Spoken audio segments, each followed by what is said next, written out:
A huge follow-up when the FBI rank and file talk. Let not your heart be troubled. There she is, Laura Ingraham. You wanted to be in Singapore. Just admit it. I understand that the Singapore government is, they're going to bring back caning. You know, they cane people over there. If you don't get out of the country, I don't think they got rid of it. They're like, when is Hannity going to ever leave? He's going to... Anyway, your family wants you home, Hannity. So get back home safe. Fantastic show with Rudy tonight. Loved it. Only 22 hours. That's it. I'll be on a plane watching Braveheart over and over and over again. Patton, no, Braveheart and Patton. Okay, get it right. Freedom. Yeah, exactly. Thanks so much. All right. Good evening from Washington. I'm Laura Ingraham. This is the Ingraham Angle. The Inspector General's bombshell report on the FBI and DOJ rocking the nation's capital. As a result, the IG has referred five FBI employees for investigation.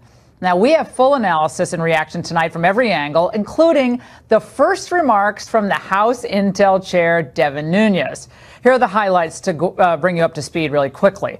The report from the DOJ Inspector General Mike Horowitz on the Hillary email investigation found that former FBI Director Jim Comey did not follow the Bureau's procedures. Comey's actions damaged the FBI's image of impartiality. Amazingly, Comey still refuses, though, to admit that he was wrong. He magically wrote it so fast in today's New York Times, quote, "Nothing in the Inspector General's report makes me think we did the wrong thing." Now, remember, it was that very insubordination by Comey that Trump cited when he fired the FBI director in 2017. And now the DOJ's Inspector General agrees. Now, maybe the most shocking revelation was a vow to stop Trump from becoming president. In an exchange between FBI lovebirds Peter Strzok and Lisa Page, Page texted, "He's not ever going to become president, right? And he replied, no, he's not. We'll stop it." Remember how highly placed these two were in all of this. Strzok was the FBI's lead investigator in the Clinton email probe, and a top investigator sliding seamlessly in to the special counsel's Russia investigation. Busy boy. Page was a senior FBI lawyer who also was on the Mueller team. So some good gigs. Remember, it is President Trump who the left said was damaging our institutions.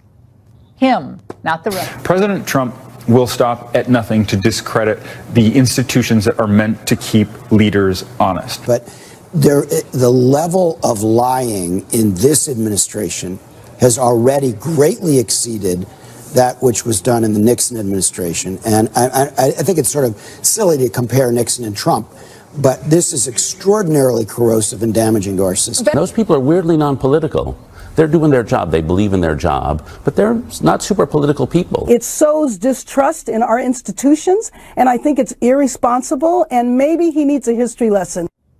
Okay, here's a history lesson for you. It's now been revealed that the very people running those institutions did the most damage to them.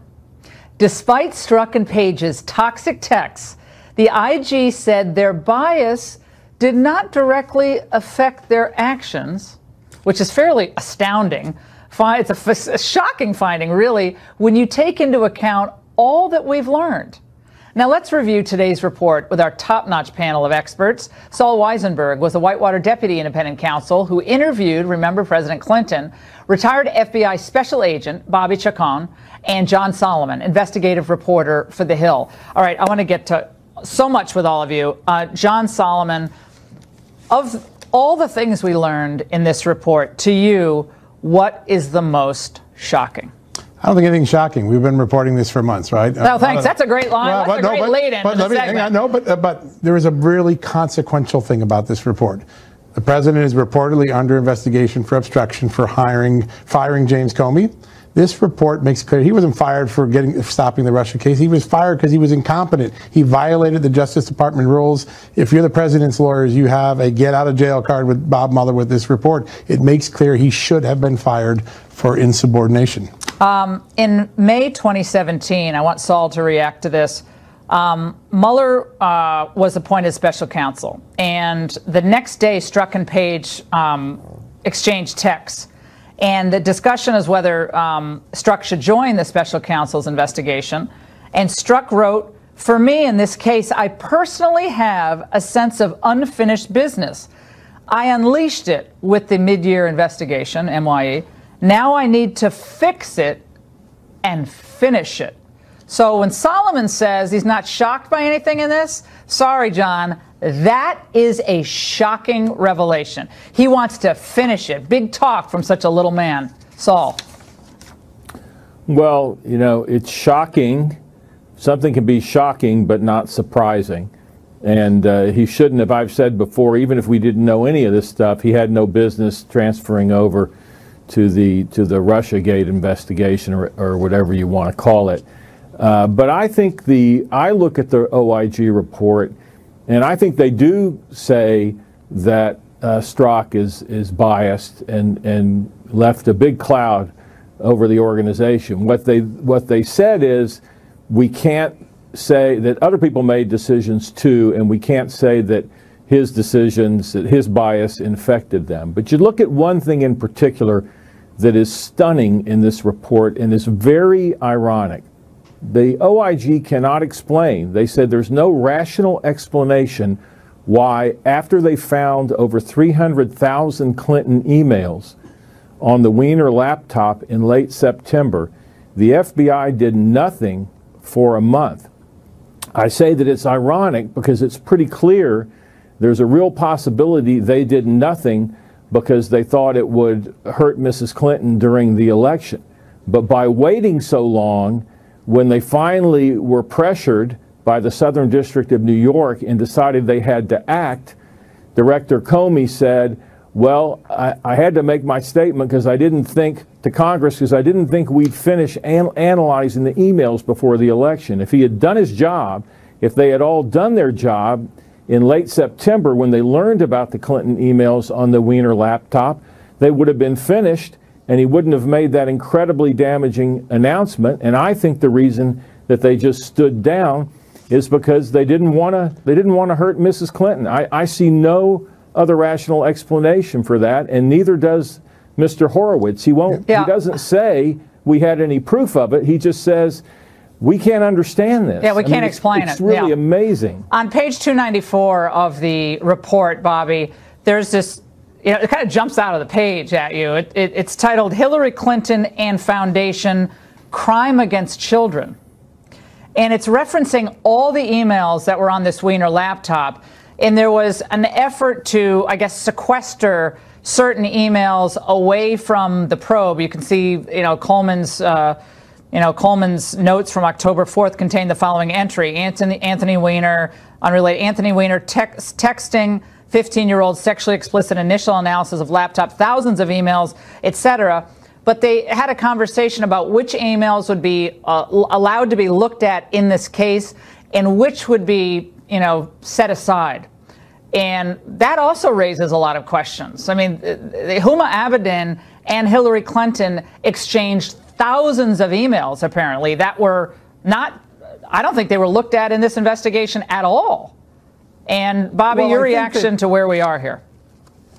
Yeah, I think that specific question, I think, has to do with the search warrant. So the New York office of the FBI, who actually initially got the search warrant on that laptop, it was for that sexual crimes case against Anthony Weiner. And that had specificity requirements of the warrant say you can only look for certain things. So they were looking for emails of that type. When it was transferred down to Washington for the Clinton email, they were looking for different things. And that's why the call went to New York, from New York to Washington 2 weeks later, saying, hey, did you guys get your warrant? You need to get a warrant for the stuff you want to look for on that laptop. And to Saul's point, it's my opinion, this is only my opinion, that I think they were sitting on that laptop and they thought they could sit on it till after the election. But when New York called down and said, what are you doing with this? Why haven't you gotten a warrant yet for your stuff? That panicked them. They then went and told Comey. I don't even think Comey knew, because he claims not to have known, but there's no reason why he didn't know. Didn't he go to McCabe and say, why did you wait 2 weeks before you brought this to me? Come on. It's just not, it's beyond the pale. It's not believable. Yeah.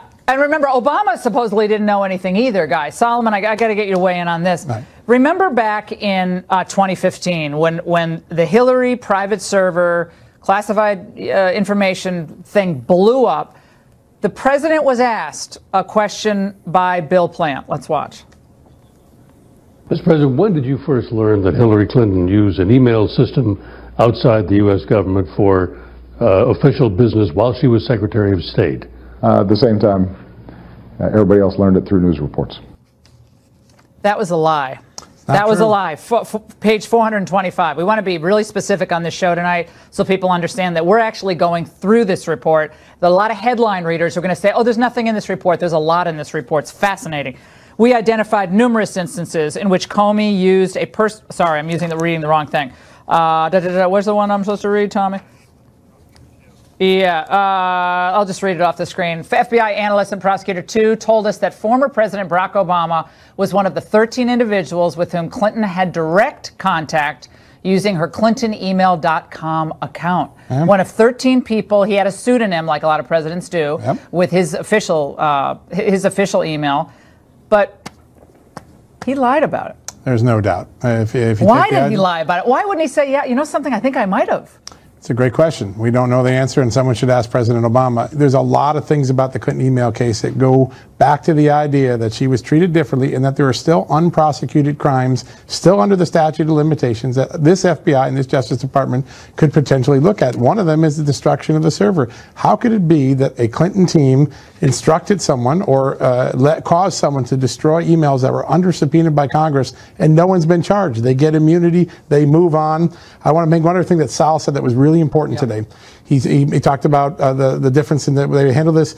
In October, Strzok was the guy that made the decision. We're going to prioritize Trump over Hillary Clinton, reopening Hillary Clinton. That says that in the report. He made a conscious decision to prioritize Trump. This is the man that wanted to defeat Trump. And let's not forget what what the IG did say is they cannot rule out bias in the decision to prioritize Russia and Trump over Hillary. Could not rule it out. He soft-pedaled that, though. I got to say, Horowitz, everybody's like, Horowitz great.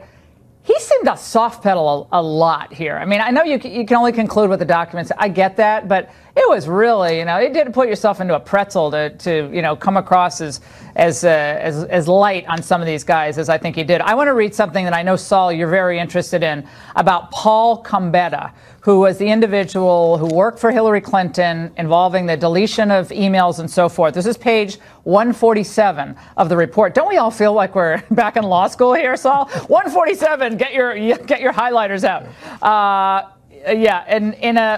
Hold on. Now I'm getting everything. 103. Guys, I'm sorry, we have so many pages. Here it is.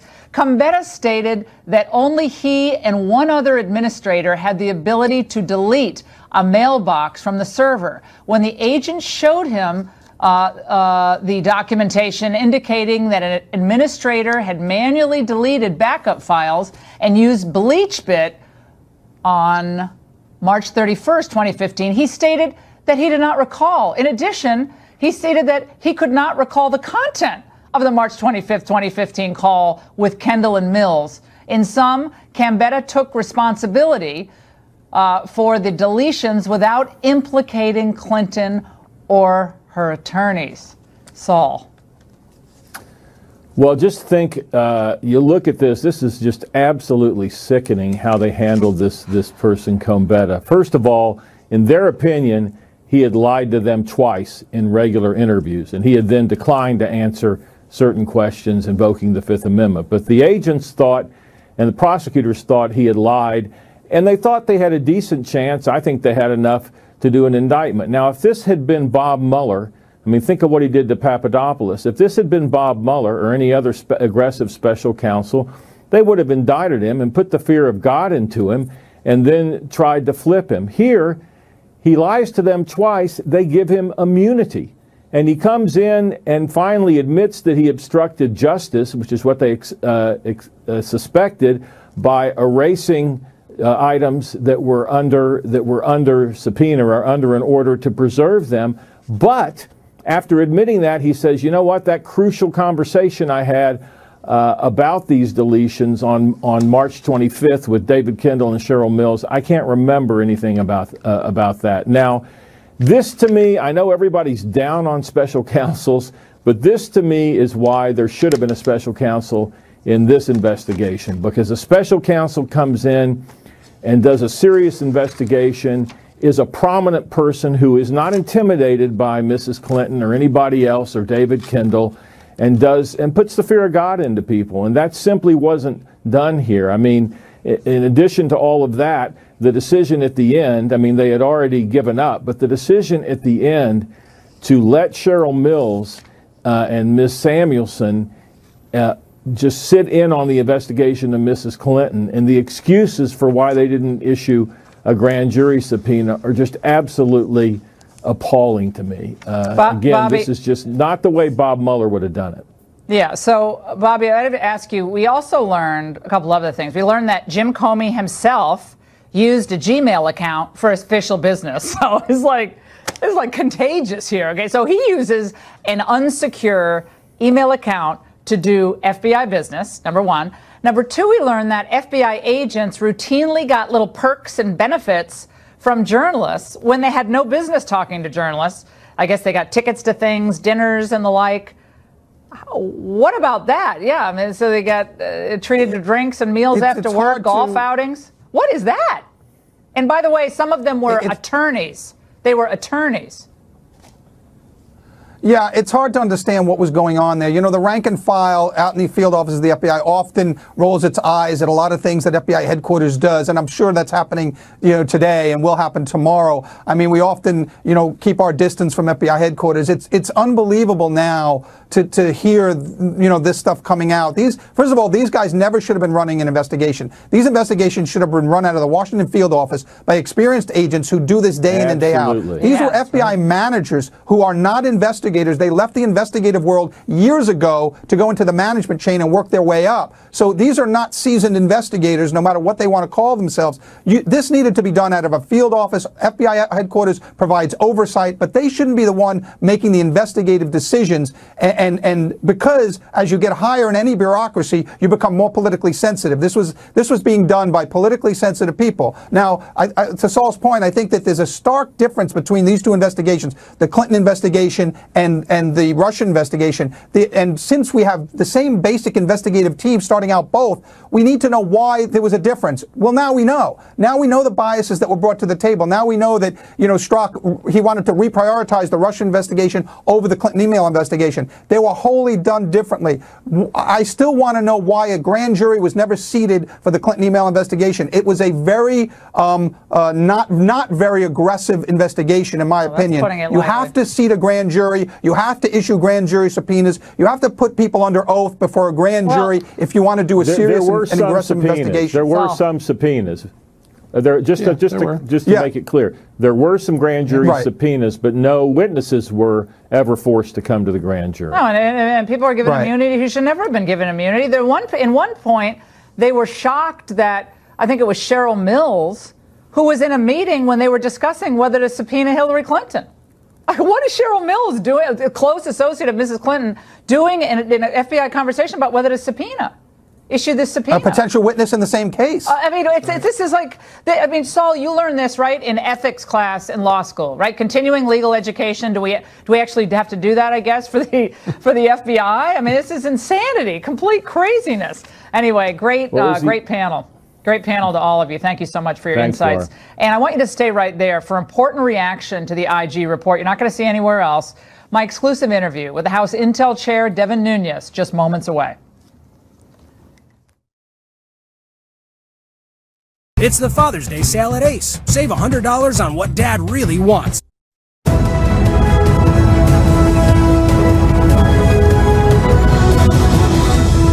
Continuing coverage of the IG report out today. Well, despite a number of explosive revelations, some lawmakers are still suggesting that parts may have been redacted. Joining me now to give us exclusive reaction is House Intel Chair Devin Nunes. Congressman, this is what we've all been waiting for on this matter, on the Hillary email matter. Your initial reaction? The first thing I can think of is there was information that we got today at 11 o'clock, 12 o'clock, that actually Chairman Gowdy had to call and tell me what it was.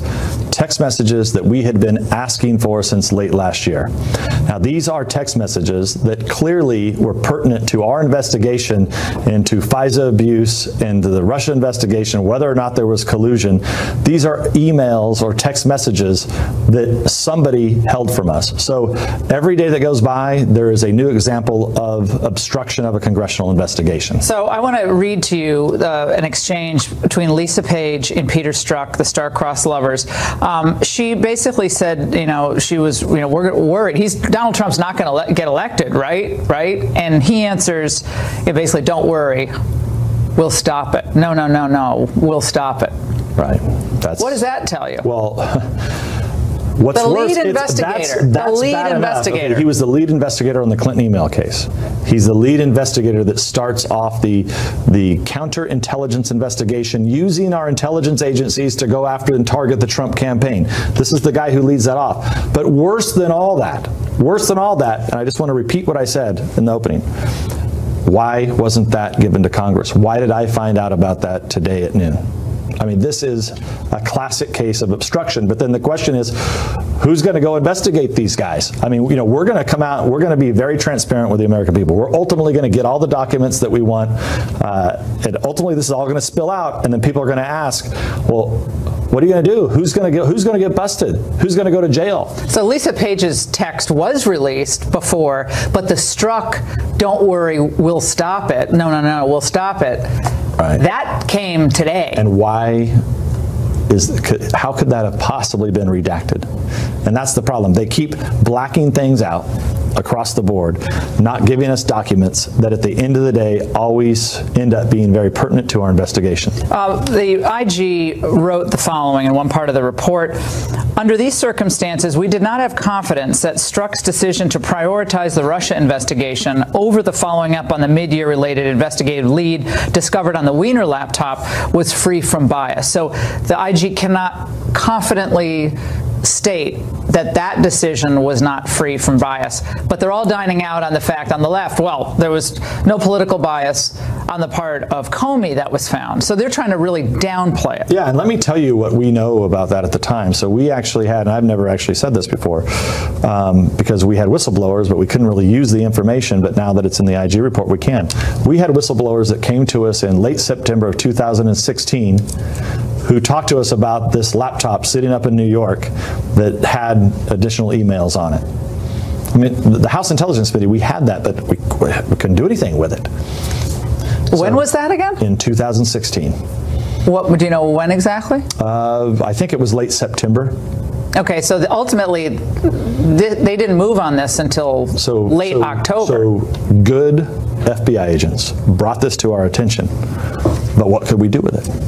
Well, there's another exchange I want to bring to your attention. Because you know why? I say that because it was all classified. And this is the game that Comey and company have been playing, is they hide behind this top classification. Secret, can't talk about it. Well, they all thought Hillary was going to win. And rocking the boat was tough. He made a decision to go after that laptop because he thought, oh, if someone finds out about it, they're going to think the whole election was illegitimate. Mm-hmm. And then they quickly dispensed with it. Nothing here to worry about. And you know what? That's true. But also what's true is that I think the same people in charge today still believe they can run the clock out. And they're trying to run the clock out for the rest of this Congress so we can't finish our investigations. Are there still people in the FBI today who believe they operate by a different set of rules? At the top. At the top, I think that is still true. I mean, we heard some great words today from Christopher Wray, the new director. But I will tell you, it's a little bit frustrating because we've had these very conversations with him many months ago where we said, look, you're not responsible for any of this. You need to clean this up, and we'll support you in cleaning this up. But yet, here it is. Today, we get this text message at noon today, one that's absolutely pertinent to our investigation. Now, maybe they have a good excuse for it, but the problem with it is if they didn't give it to us, it's a problem. But if they didn't know about it, it's an even bigger problem because who was obstructing the investigation? All right, there's some other things we got to get to. There's another exchange. FBI attorney sent number 2. They don't identify who this is, and I think it's important to know who this is. For some reason, we can't get the person's name. FBI attorney number 2 sent an instant message to FBI attorney number 1 commenting on the amount of money the subject of an FBI investigation had been paid while working on the Trump campaign. Someone they were looking at, how much they get paid. FBI Attorney 1 says, is it making you rethink your commitment to the Trump administration? FBI Attorney number 2 says, hell no, vive la resistance. Yeah, it's awful. It's awful. I mean, the resistance to Trump winning is apparently, I mean, for all we know, still working at the FBI. So and they're blowing this off on other networks saying this isn't important? Well, now there's 5. I think there's 5 now. The IG report, I think, and I have to get through it all, but there's 5 people who have been kicked off the campaign, right? So if there's 5 people who have been kicked off the campaign, or I mean, off the Mueller team, how is it possible that if you look at the rest of the people that are there, I mean, they were all Clinton donors. So, I don't know how this is going to end up fairly. I don't know where this is going. Should we learn the names of these attorneys who are sending these messages? We're part of the resistance? I don't know why. Unless they're an undercover agent. An attorney. They're identified as attorneys. Then it should not be classified name, no. Unless they're working undercover, then it should not be classified. We also have. This is the type of stuff that always happens. This is, I mean, so now I know how you feel because I feel like it's happening to the whole country now. So there was another issue involving the employees, FBI employees, at every level of the organization. This is from the report. With no official reason to be in contact with the media, who were nevertheless in frequent contact with reporters. The large number of FBI employees who were in contact with journalists during this time period impacted our ability to identify the sources of leaks. We also found out, of course, they were getting benefits from journalists, getting perks, getting tickets, getting meals. They've been leaking like crazy. But the problem with it is the IG report discovered that this happened a couple years ago. But don't forget the leak that just occurred last week, where at midnight the Department of Justice sends out that Devin Nunes and Paul Ryan had a chance to read documents and they didn't read them. I mean, remember that? That was a leak in the middle of the night, a midnight kind of press release, so that we would wake up in the morning and have to answer all this new narrative that they're creating, that Republicans ask for documents and don't read them. I mean, this is what we're dealing with. So it's not as if the leaks have actually stopped. Now they're just doing it. It's the FBI people that were leaking. Now it's just like at the top level of the Department of Justice that's leaking. There was a few people in the media today, more than a few, downplaying all of this. I want to play for you a little short montage. Let's watch. I expected a sledgehammer. We just got the same kind of hammer you used to nail in a painting on the wall. I was surprised at how mild it was. If you look at this assault on the FBI that has taken place over the last year and a half, that has been the clarion call of some of the opposition, saying that these are crooks, they're corrupt, they tried to throw an election. This report does not say that. Congressman. Well, if you look at the one gentleman on there, I mean, that's a guy that's one of Comey's buddies. He was working at the FBI. I mean, look, this is a lot of these agencies, or a lot of the other networks have just hired all these former FBI and DOJ and Clinton people and Obama people. I mean, that's just what this is. Yeah, Josh Campbell, old buddy of Comey. So nothing there to see. Nothing. This is all good. Congressman, you still have a lot more to get to with the Russia investigation, and you'll still be going after these documents. We're almost there. We're almost there. But there's a reason why they've been hiding these documents for 2 months. And this report is probably very similar to what you found in the IG report. Thank you so much. Appreciate you coming in tonight. Anytime. Thank you. I have my own take on runaway prosecutors at the highest levels of government. You do not want to miss tonight's angle before Roger Stone and Dinesh D'Souza react. That's coming up in just a minute. Go to HomeAdvisor.com. Prosecutors, politics, and personal ambition. That's the focus of tonight's angle. As a former criminal defense attorney, I saw my share of individuals and companies caught in the crosshairs of government investigators who desperately wanted a trophy on the wall. We know the scenes. A CEO arrested and cuffed at his or her office for all the employees to see for maximum humiliation. A prosecutor holding a press conference claiming the evidence will show that some high-profile person is guilty of myriad crimes. meaning jail for the rest of his adult life. It's all high drama. It's all like an episode of Law and Order. Now, of course, we need prosecutors to help lock up the bad guys, whether they're white-collar criminals or violent offenders. And when they're operating professionally, I'm talking about prosecutors, and in good faith, they should be recognized for the public service that they provide. But long before today's IG report was released, come on, most of us knew that the FBI's handling of the Clinton email and Russian probes are textbook examples of how cases should not be handled. Of course, the usual suspects spent most of the day downplaying the findings of the IG. Because the IG found no political bias. Oh, it's just run-of-the-mill insubordination here. We just got the same kind of hammer you use to nail in a painting on the wall. The Hillary case was properly decided on the law. And that's the headline number one. Number two, no indication or evidence that political biases. It's deeply disturbing that the Republicans remain obsessed with undermining our intelligence and law enforcement agencies. Okay, nice try, Nancy. But the IG's findings show the opposite. As we discussed earlier, the evidence shows that FBI Director Jim Comey operated according to his own set of rules in the Clinton email investigation. Quote, Comey admitted that he concealed his intentions from the DOJ until the morning of his press conference on July 5th and instructed his staff to do the same. We found that it was extraordinary and insubordinate for Comey to do so. We acknowledge that Comey faced difficult choices in late October 2016.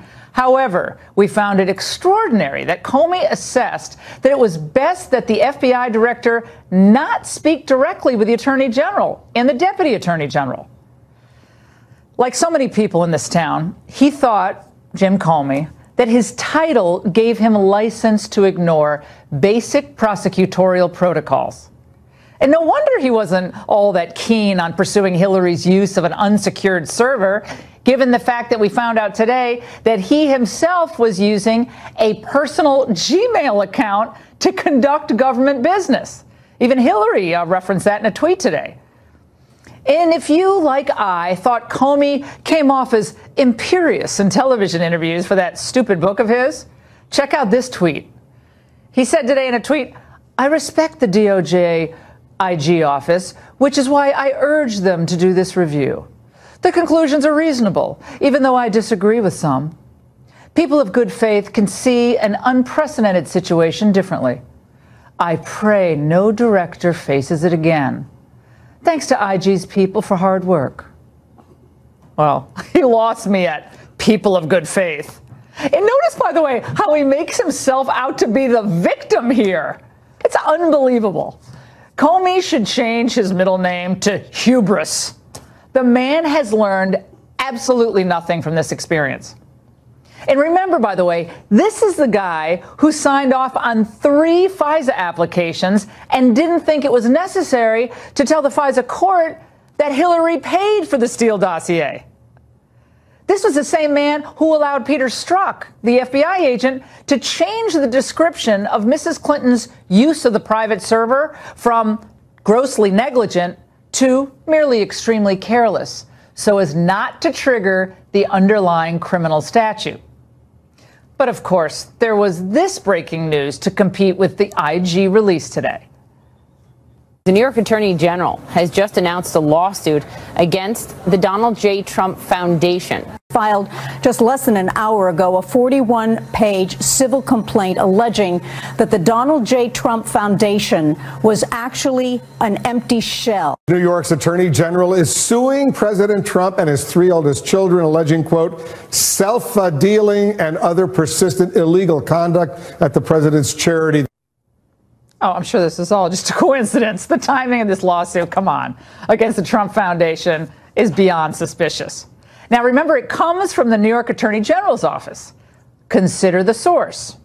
Disgraced former Attorney General of New York, Eric Schneiderman, who you might remember sent out a fundraising email right after the investigation into the foundation was opened.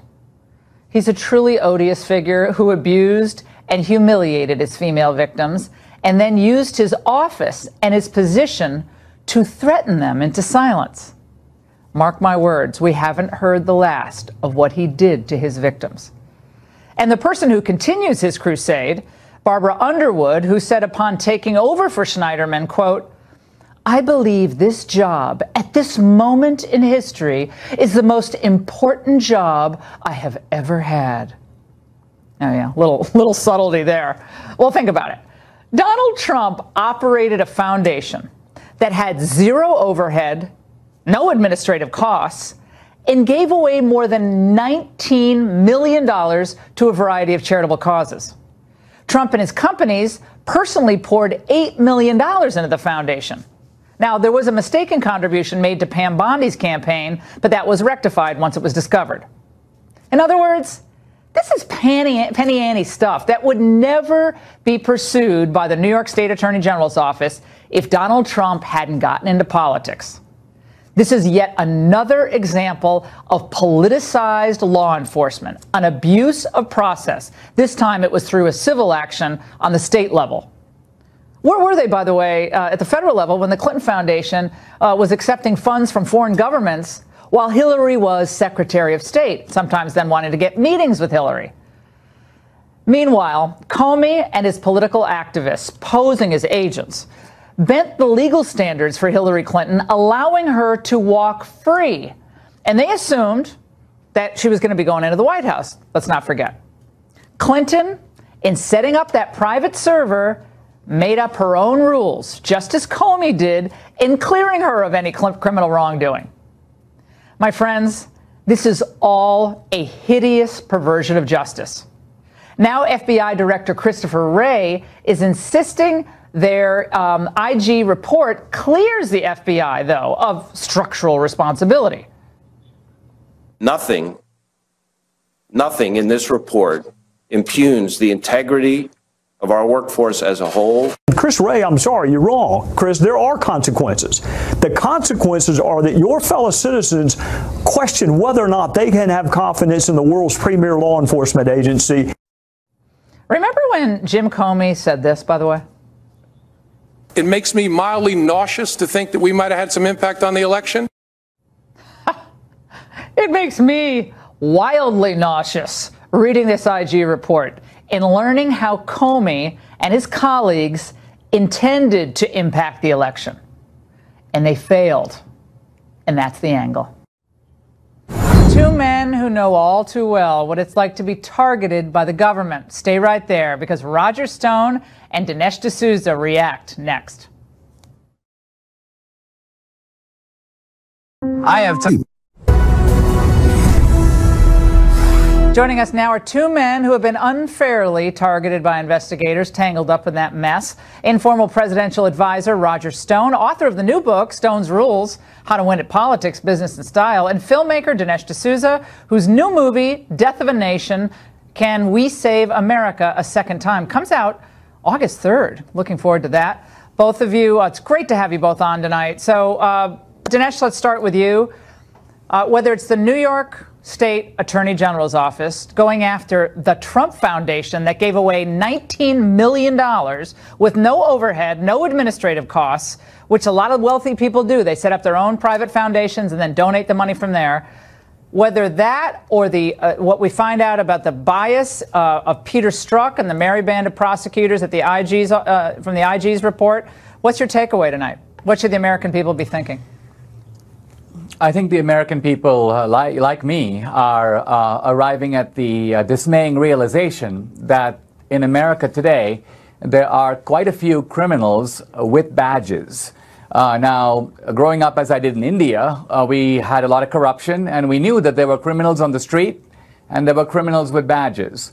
But and the criminals with badges are more dangerous because they don't just violate the law, they corrupt the law. They exploit the neutrality that you expect of them. They pervert the democratic process, as Peter Strzok tried to do, by essentially rigging. I mean, think about this. This is unprecedented. The FBI attempting to, in a sense, shape the outcome of a democratic election. So these are terrible things happening now in America. And I think the American people realize that something needs to be done about them.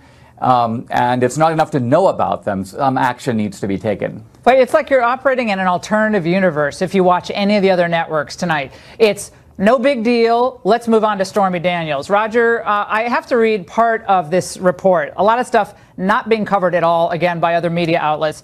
This is a quote from the report, November 9th, 2016, a text message from an FBI unidentified employee. This is day after the election. All the people who were initially voting for her, Mrs. Clinton, would not and were not swayed by the decision the FBI put out. In other words, I think the late Weiner emails.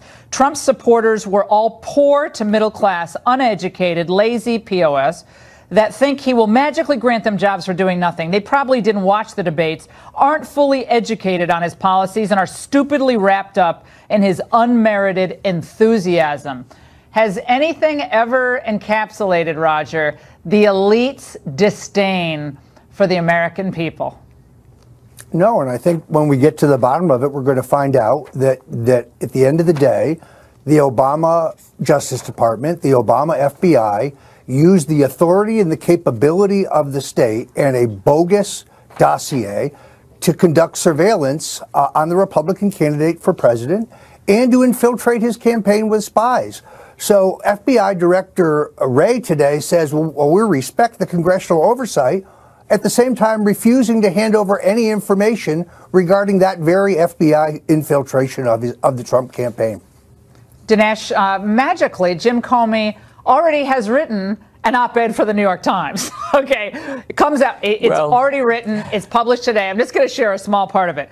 He said this independent assessment will be useful to thoughtful people and an important contribution to the historical record. Its detailed report should serve to both protect and build the reservoir of trust and credibility necessary for the DOJ and the FBI to remain strong and independent. Wild. The man has learned Zippo, Dinesh. Well, you also see the collusion between the deep state operating behind closed doors and organs like the New York Times, which time these kinds of counterpoints to immediately try to diffuse the impact of the IG report. What I want to know here, Roger mentioned this notion of getting to the bottom of it. The tremendous kind of glee and sense of immunity with which these agents at the high level are operating suggests to me that they would not do it without someone giving the order. I mean, there's that question from The Godfather, who gave the order? And, you know, Lord, the old phrase, cui bono, who benefits is a good way to try to guess who gave the order. Now, Hillary benefits, but Hillary clearly couldn't have given the order. She was Secretary of State, and then she was out of the government. Obama, on the other hand, very much did not want Trump to win. He knew that Trump would try to erase his legacy. It'd be very embarrassing for him to be succeeded by Trump. I wonder if Obama is the one who gave the order. Well, Roger, we have some emails to that effect. Final thoughts. We already found out that the president lied when he said he found out about Hillary's, private email server when everybody else did. Now we find out he's one of the 13 people she communicated with on the private server with using that private email account. So he lied about that. When you add to the fact that Peter Strzok says in one of his text messages, the president wants to know everything, the question's very clear. What did the president know, and when did he know it? He needs to answer that question. I think he needs to answer it under oath to the Congress.